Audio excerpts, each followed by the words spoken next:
jungle. उपळावी येथे शेतात काम करणाऱ्या महिलेचे दागिने जबरी चोरी करणाऱ्या तिघांना एलसीबीकडून अटक.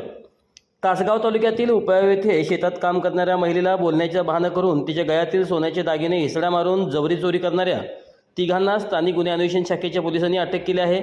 तर याबाबत 3 गुन्हे उघडकीस आले आहेत. याबाबत पोलिसांनी अनिकेत उर्फ अजय राजू राजपूत, राज हनुमंत तुपे, लक्ष्मण निळू वनखंडे, सर्व राहणार आंबा चौक, कुपवाड रोड, सांगली असे तिघांना अटक केली आहे. सांगलीतील वसंतदादा पाटील साखर कारखान्याच्या रस्त्यावर तिघेजण जबरी चोरीतील दागिने विक्री करण्यासाठी येत असल्याची गोपनीय माहिती पोलिसांनी मिळाली. पोलिसांनी त्या ठिकाणी सापळा रचून एक मोटरसायकलवरून येताना तिघांना पोलिसांनी पकडले. त्यांची अंगझडती घेतली असता त्यांच्याकडून दागिने आढळून आले. पोलिसांनी सदरच्या दागिन्याबाबत माहिती विचारली असता तासगाव तालुक्यातील उपळावी, आरवडे आणि गौरवाड येथे जबरी चोरी केल्याचे कबूल केले असता स्थानिक गुन्हे अन्वेषणच्या पोलिसांनी एका मोटरसायकलीसह 3,34,000 रुपयाचा मुद्देमाल जप्त केला आहे.